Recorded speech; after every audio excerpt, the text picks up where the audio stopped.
Hi, today we are going to look at how to use a Kyverno policy and the Kyverno AWS adapter to identify EKS nodes whose AMIs have passed their deprecation time.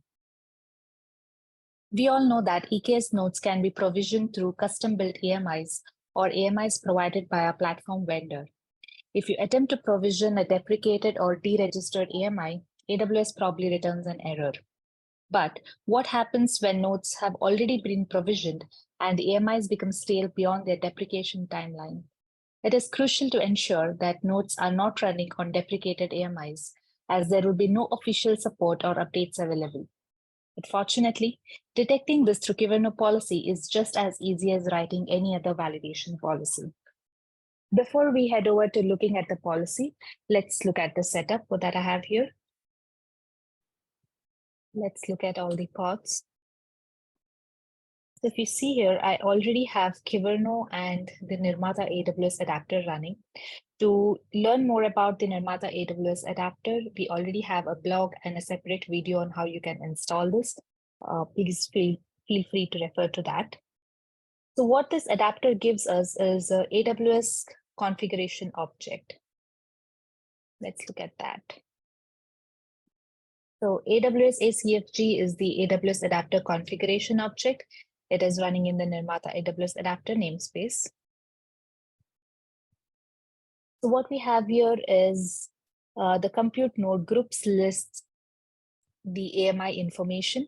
We have architecture, creation time, and what we are interested today is the deprecation time.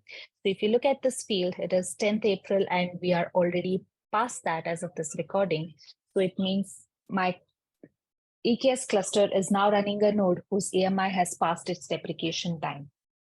It means I would not be receiving any updates for this AMI whatsoever by the provider.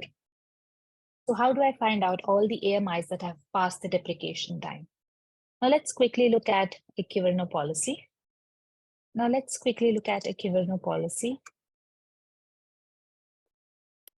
What we have here is a cluster policy, and it is one of the EKS best practices. The validation failure action here is set to audit, and in the rules, we match for the AWS adapter config. So this is the custom resource which we just saw. And what we are going to do here is for each of the node groups with Amazon machine image, we are going to see if the deprecation time is before the current time. And if this condition is true, we will deny this rule and this rule fails. Okay, great. Now that we have a policy, we have to make sure this is also applied to our cluster. I've already done so. So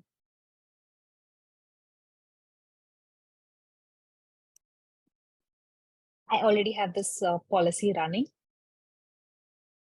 Now that we know my AMI was a deprecated one, I should be able to view the results as well.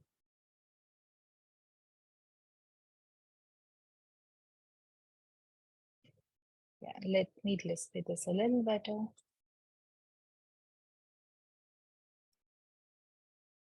There you go. So we have the check AMI deprecation time policy, and it has failed. Let's take a closer look. So this is a policy report, and the results state that for this resource, that is the AWS adapter config, we have failed this rule. And in the summary, we have one failure. So what it means is that my EKS node is backed by an AMI that is deprecated. So as an operator, I can take necessary steps to decommission this node and provision a new one. And if you have onboarded your cluster onto the Nirmata Policy Manager, viewing this report is much simpler. So we go to the policy report and we see EKS best practices, and we see here that it has failed this policy of check AMI deprecation time. We can see the complete details over here as to what policy was applied and what are the details of this failure. You can also go ahead and create Jira tickets so that whoever is responsible can take necessary actions. And that is how you can easily audit for AMIs that have exceeded their deprecation time and ensure that your EKS clusters won't encounter any issues. even if the nodes remain operational for an extended period. Let us know if you have any more such use cases or how you would use Kyverno policies to achieve operational efficiency in your organization. Please do get in touch. Thank you.